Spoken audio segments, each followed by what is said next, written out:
और आज हम पढ़ेंगे distinction between stake holders and share holders. Stake holder का मीनिंग तो आपको पता है, शेयर होल्डर कौन है? शेयर होल्डर बताओ। जो पैसे लगाते हैं कंपनी पे। Stake holders is a much wider term than share holders. कहने का मतलब है ये जो ब्लू लाइन आप देख रहे हो ये है स्टेक होल्डर और ये रेड लाइन जो है ये है शेयर होल्डर। स्टेक होल्डर क्योंकि वाइड है तो शेयर होल्डर को आराम से कवर करते हैं, तो शेयर होल्डर जो है ये भी एक प्रकार का स्टेक होल्डर ही कहलाता है। Stake holder is a much wider term than share holders. तो कहीं ना कहीं एक आपस में लिंक तो है, जो शेयर होल्डर है वो स्टेक होल्डर भी कहलाता है। In a joint stock company the persons and groups who own the shares of a company are known as share holders. They contribute the company share capital and assume the risk of loss. भाई जो पैसा लगाएगा profit तो वही पाएगा। मैंने काम करना स्टार्ट किया, मैंने कंपनी बनाई, कंपनी में जो काम करने के लिए जो पैसे लगते हैं भैया उसे कहते हैं कैपिटल, शेयर कैपिटल। अब शेयर कैपिटल मतलब क्या है? जैसे मेरा हिस्सा कितना है, मेरा शेयरिंग कितना है। अगर समझ लो 5 भाइयों ने मिलकर कंपनी में पैसा लगाया और 5 भाई बराबर के पार्टनर्स है, तो बताओ अर्जुन का कितना, युधिष्ठिर का कितना, भीम का कितना, नकुल का कितना, सहदेव का कितना। कंपनी में क्या होता है, जो पैसे लगाते हैं उनको शेयर्स मिल जाता है, तो उस हिसाब से कंपनी में वो शेयर होल्डर कहलाते हैं और कंपनी का जो मुनाफा होगा वो शेयर होल्डर्स को मिलता है और मुनाफा जो बटता है उसे कहते हैं डिविडेंड। ठीक है, अब हम बात करना चाह रहे हैं शेयर होल्डर और स्टेक होल्डर। स्टेक होल्डर कौन है और शेयर होल्डर कौन है? तो अभी ये भी हमने कहा कि शेयर होल्डर भी स्टेक होल्डर होते हैं। स्टेक होल्डर का मतलब हम लास्ट लेसन में समझ चुके हैं कि भाई मेरा हक है, मेरा इंटरेस्ट है। तो जो इंसान पैसा लगाया है, ऑफ कोर्स पैसा लगाने वाला का तो हक होगा ही ना भाई, 100% होगा, बिल्कुल है। Assume the risk of loss मतलब क्या, अगर प्रॉफिट होगा तो उन्हीं को मिलना है, बट लॉस होगा तो कोई देगा क्या? नहीं, कोई नहीं देता है। तो in addition to share holders, customers, creditors, employees, government and others also have a stake in the company. Customers also have stake in the company. These are all known as stakeholders. और कुछ देर बाद जब हम पढ़ेंगे तो इसी किताब में लिखा हुआ कि customers are not stake holders, thus share holders are one out of the several stake holders.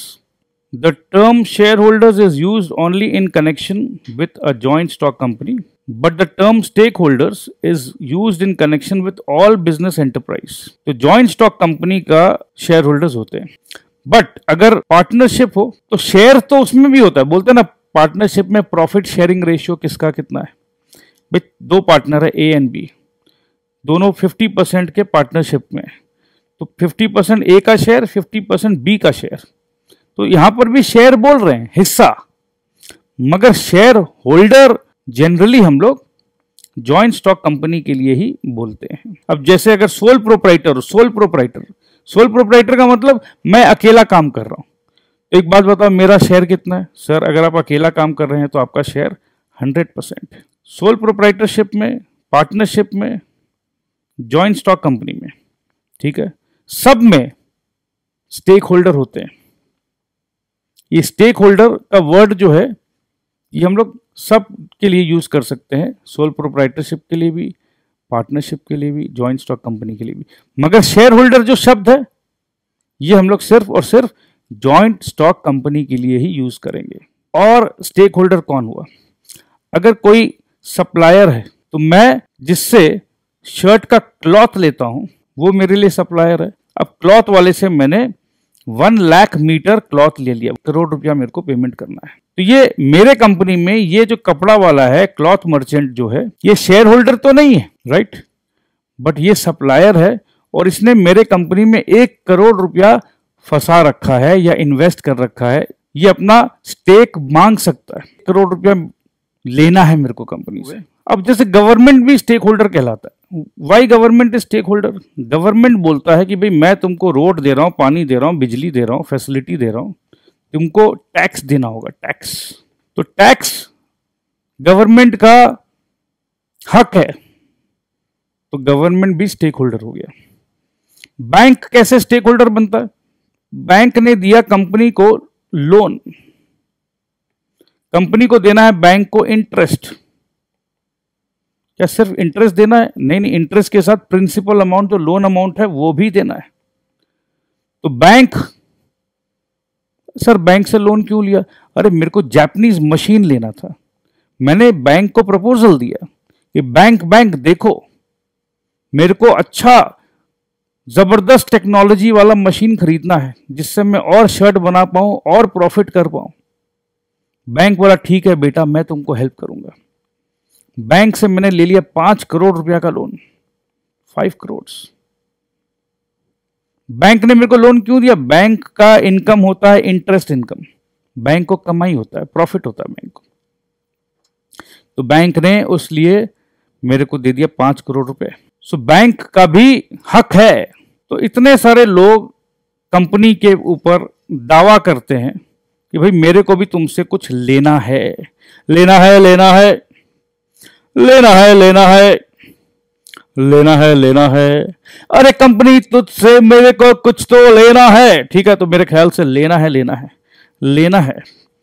अब आपको क्या लेना है? आपको 100 में से 100 लेना है। अब यहां पर समझाया जा रहा है distinction between stake holders and customers. भाई कस्टमर का जैसा टेस्ट हो, जैसा प्रेफरेंस हो, कस्टमर राजा है, राजाधिराज को जो चाहिए हम बनाएंगे माय लॉर्ड। आपको शाहरुख खान टाइप का शर्ट चाहिए, हम बनाएंगे। आपने सलमान खान को उस फिल्म में वो शर्ट पहनते देखा, हम बनाएंगे। कस्टमर जो डिमांड करेगा, हम कंपनी है, हम कस्टमर को खुश रखना चाहते हैं। Customer happy, I also very happy. तो कस्टमर तेरे को मैं खुश रखूंगा। तो एक तरीका से कस्टमर बहुत बहुत बहुत इंपॉर्टेंट है। बट क्या कस्टमर अपना पैसा लगाता है कंपनी में? हाँ सर, कस्टमर पैसा देता है ना। देखो, पैसा लगाता है और पैसा देता है में फर्क है। जैसे कि वो क्लॉथ वाला भाई साहब, क्लॉथ मर्चेंट ने पैसा लगाया। कैसे लगाया? उसने 1 लाख मीटर का क्लॉथ दिया, 1 लाख मीटर। अब ये जो पैसा मिलने वाला है, मैं क्या बोलूंगा कि देखो भाई, पहले शर्ट बना लेने दे, फटाफट शर्ट बना के कस्टमर को बेच लेने दे। कस्टमर से पैसा आएगा, मैं भी कुछ प्रॉफिट कमाऊंगा और तुम भी कुछ कमाओगे, क्योंकि तुम भी जो मेरे को क्लॉथ दे रहे हो, तुम भी तो कुछ ना कुछ फायदा में दे रहे होगे ना। लेट्स से ये जो क्लॉथ मर्चेंट है, इसका 80 रुपीज का कॉस्ट है, ये मेरे को 100 रुपीज में दे रहा है। तो इसका कॉस्टिंग था 80 लाख रुपीज, ये मेरे को बिल कर रहा है 100 लैक्स। तो जब भी मैं क्लॉथ वाले को पैसा दूंगा, तो क्लॉथ वाला है जो 20 लाख रुपीज का प्रॉफिट करेगा। अब मेरे को 100 रुपीज का पड़ रहा है शर्ट का रॉ मटेरियल। देखिए प्रैक्टिकल समझिए, 100 रुपीज पड़ रहा है शर्ट का कपड़ा का दाम, टेलर का दाम 100 रुपीज पड़ रहा है, एडवर्टीजमेंट का दाम 100 रुपीज पड़ रहा है, और एडमिनिस्ट्रेटिव का 100 रुपीज पड़ रहा है। मैं एक एग्जांपल ले रहा हूं, और मैं इस शर्ट को 800 रुपीज में बेच रहा हूं, तो मैं प्रॉफिट कर रहा हूं पर शर्ट में 400 रुपीज। इसमें मेरे को बैंक का इंटरेस्ट भी देना है, क्लॉथ वाले को भी देना है, सबको देना है, जो भी करना है कर लेंगे हम। तो इस प्रकार से ये 800 रुपया कौन दे रहा है दोस्त? ये 800 रुपया दे रहा है कस्टमर। ध्यान रखिएगा, 800 रुपया दे रहा है कस्टमर। कस्टमर फाइनल प्राइस दे रहा है, मगर कस्टमर साथ साथ एक हाथ दे रहा है, दूसरे हाथ ले रहा है। उसको वेट नहीं करना है। अगर आपको कैमरा खरीदना है, अगर आपको लैपटॉप खरीदना है, लैपटॉप में भी बहुत सारे अलग सप्लायर्स होते हैं। जो किसी ने माइक्रोचिप सप्लाई किया है, अगर आपने एप्पल का आईफोन खरीदा है तो बहुत सारा असेंबली होता है अंदर में। एप्पल हो सकता है सबको पैसा टाइम पे तो नहीं देता है, 1 महीना बाद दे रहा है या 2 महीना बाद दे रहा है। मगर एक कस्टमर है, उसने संग संग पैसे दिए, संग संग डिलीवरी ले लिया, तो कस्टमर स्टेक होल्डर नहीं होता है। तो स्टेक होल्डर वो है जिनका पैसा लगा हुआ है और पैसा संग संग नहीं मिलने वाला है। कस्टमर अकेला भी हो सकता है, कस्टमर ग्रुप भी हो सकता है, जो भी है। हु परचेज द प्रोडक्ट्स और services of a business firm, they do not have a stake in the success of the firm. Firm का सक्सेस में उनका कोई स्टेक नहीं है, स्टेक नहीं है। मगर जब कस्टमर किसी एक प्रोडक्ट को खरीदना चालू करता है ना, तो वो कंपनी सक्सेसफुल हो जाता है। सोचिएगा, अगर सब कोई एप्पल का फ़ोन खरीद रहे हैं तो एप्पल फ़ोन सक्सेसफुल कंपनी हो गया, एप्पल कंपनी सक्सेसफुल हो गया। सो यहाँ पर अगर आप एक बहुत अच्छा सक्सेसफुल प्रोडक्ट बना लेते हो, वो प्रोडक्ट सब कोई ले रहा है, कस्टमर्स ले रहे हैं, बट क्या वो एग्जैक्टली स्टेक होल्डर है इन सक्सेस में? क्या कस्टमर के कारण सक्सेस मिला है कंपनी को? नहीं। जिन लोगों ने कंपनी पे भरोसा किया कि ठीक है भाई, बैंक ने भरोसा किया, बैंक ने पैसा दिया, सप्लायर ने भरोसा किया, सप्लायर ने अपने गुड सप्लाई किए, so they are the real stake holders. So customers do not have a stake in the success of the firm and are therefore not stakeholders। ये लाइन को मैंने बहुत एक्सप्लेन क्यों किया इतना, क्योंकि ये क्वेश्चन आपके आईसीएससी में आ सकता है डायरेक्ट कि कस्टमर्स को स्टेक होल्डर्स क्यों नहीं मानेंगे हम। Stake holder is a much wider term than customers. Customers are an important group. Business exist to earn profits through satisfaction of the needs and wants of its customers. भाई ये बात कुछ और है कि कस्टमर के लिए ही काम कर रहे हैं हम लोग। जितने भी बिजनेस है, देखो क्या लिखा हुआ है, business exist to earn profits through satisfaction of needs and wants of its customers. ये एग्जांपल जो है 100 100 100 100 करके फाइनली मैंने कस्टमर को 800 रुपीज में दिया, तो मैंने 400 रुपया का प्रॉफिट कमाया। कस्टमर भी 800 रुपया तभी देगा जब उसको सेटिस्फैक्शन लगेगा। सो बिजनेस किसके लिए कर रहे हैं हम लोग? बिजनेस हम लोग कर रहे हैं कस्टमर के लिए। Customer is known as the king. Drucker साहब ने बहुत जबरदस्त बात कहा कि भाई बिजनेस का एक ही काम है, ज्यादा से ज्यादा कस्टमर्स बनाओ। क्योंकि अगर कस्टमर नहीं हुआ, देखो मैं एक शर्ट बना रहा हूं, कोई खरीद नहीं रहा, मैं मोबाइल फोन बना रहा, कोई खरीद नहीं रहा, मैं आइसक्रीम बना रहा हूं, कोई खरीद नहीं रहा, मैं मोबाइल फोन बना रहा हूं, मैं कैमरा बना रहा हूं, मैं लाइट्स बना रहा हूं, मैं हैंडल बना रहा हूं, मैं कंगा बना रहा हूं, कंगा, मेरा कंगा कोई नहीं खरीद रहा है। भैया प्लीज खरीद लो भैया। मैं एसी बना रहा हूं, कोई नहीं खरीद रहा है। सो अल्टीमेटली देखो कितने कंपनीज एसी बनाते हैं, कितने कंपनी टेलीविजन बनाते हैं, कितने कंपनी पेन बनाते हैं। बिकना चाहिए, बिकेगा तो कस्टमर बनेगा, नया नया कस्टमर बनना चाहिए। जितना ज्यादा कस्टमर बन रहा है उतना ज्यादा सेल हो रहा है। घूम फिर के हर बिजनेस को मैक्सिमम कस्टमर्स चाहिए। तो ड्रकर साहब ने बड़ा जबरदस्त बात कहा है कि बिजनेस का एक ही ओनली वन पर्पस है, to create a customer. The customer is the foundation of business and keeps its existence. जब कस्टमर खत्म हो जाएंगे ना, कोई भी बिजनेस चल नहीं सकता है। ये ऐसा हुआ है, ऐसा हुआ है नोकिया फोन के साथ। नोकिया फोन जब स्टार्टिंग में आया था तो सब कोई ले रहे थे। धीरे धीरे धीरे धीरे नोकिया ने अपने आप को अपग्रेड नहीं किया, उनका फोन लेना लोगों ने बंद कर दिया। कंपनी की बहुत बुरी हालत हो गई। जैसे एक और कंपनी का मैं नाम लेता हूँ, फूजी फिल्म्स। पहले क्या होता है, कैमरा में फिल्म लगता था, रोल, ठीक है, वो रोल के बाद कैमरा में रोल फिट करते थे, फिर हम लोग फोटो क्लिक करते थे। बट आजकल डिजिटल कैमरा हर आदमी के फ़ोन पे है, तो ये फूजी फिल्म वाला बेचारा एकदम बंद हो गया, क्योंकि अब कोई खरीदता ही नहीं रोल। अच्छा, उसी हिसाब से कैलकुलेटर, जब से मोबाइल फ़ोन पे कैलकुलेटर आ गया तो कैलकुलेटर के कस्टमर्स बहुत कम हो गए, राइट। सो अगर कस्टमर कम हो जाएंगे तो कौन कैलकुलेटर बनाएगा? It is to satisfy the expectations of customers that society entrust wealth producing resources to business। देखो, कस्टमर को सेटिस्फाई करना इंपॉर्टेंट है, एक्सपेक्टेशंस कस्टमर के सेटिस्फाई करना इंपॉर्टेंट है। Society entrusts wealth producing resources to business. Society interest, ये सोसाइटी में कौन कौन आया? सोसाइटी में वो सप्लायर आया जिसने 1 लाख मीटर क्लॉथ दिया, सोसाइटी में वो बैंक भी आया, तो सोसाइटी में वो एम्प्लॉयज भी आए जिन्होंने 3 महीना तक उनको सैलरी नहीं मिला है बट वो काम कर रहे हैं। नहीं मिलेगा यार, अभी सर ये ला ऑर्डर का पैसा आ जाए तो पैसा मिलेगा, तो रिसोर्सेज दे रहे हैं हम लोग। No business can survive and grow without satisfying the customers.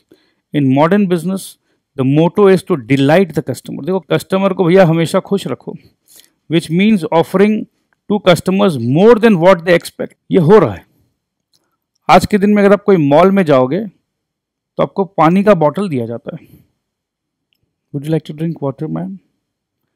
सोच रहे थे क्या कि पानी भी दिया जाएगा? हर अलग अलग तरीका का सुविधा देने का चेष्टा किया जा रहा है, जो आप उम्मीद भी नहीं कर रहे थे वो भी दिया जा रहा है आज के डेट में। Don't worry ma'am, we will deliver it to your home. Home delivery करेंगे आपको। पहले नहीं कस्टमर सोचता था, तो कस्टमर भैया राजा है।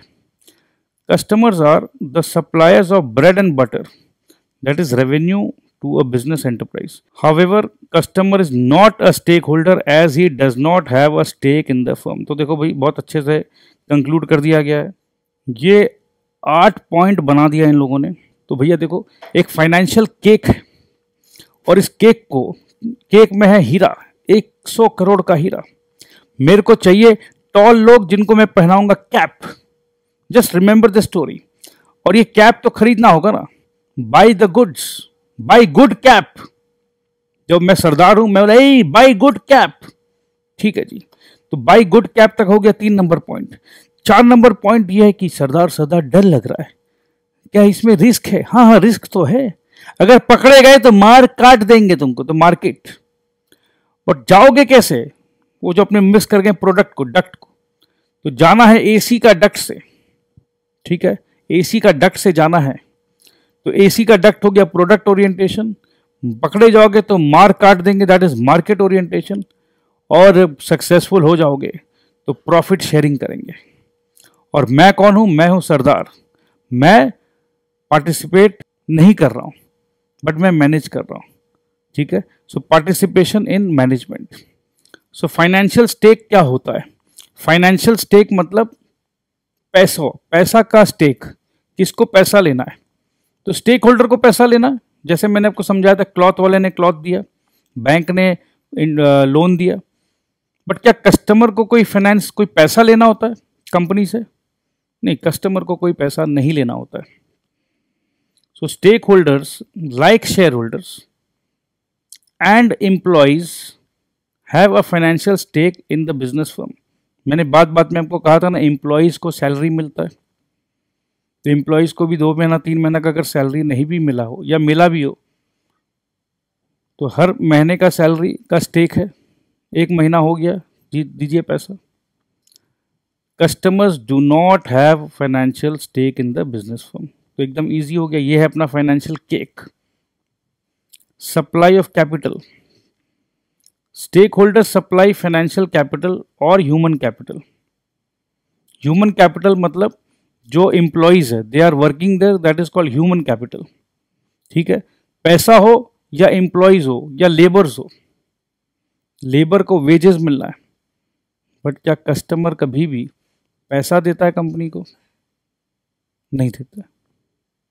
कंपनी को क्या ह्यूमन कैपिटल, कंपनी के पास क्या कस्टमर जाके काम करता है, चलो मैं तुम्हारे यहाँ काम कर देता हूँ? नहीं नहीं नहीं, customers do not supply any capital to the organisation.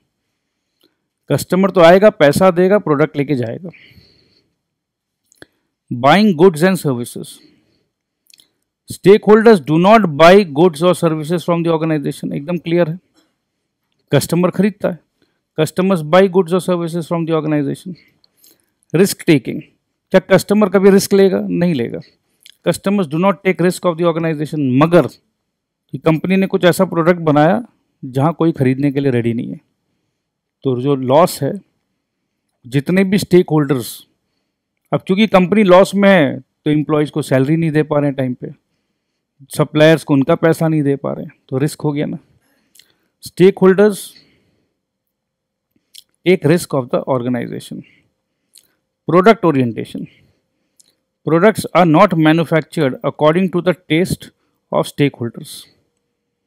जो भी बनाना है, कंपनी वही प्रोडक्ट बनाएगी. कस्टमर्स को कैसा चाहिए, स्टेक होल्डर को क्या चाहिए भाई. स्टेक होल्डर को सिर्फ पैसा देना है, तुम सप्लाई करो तुमको पैसा मिलेगा.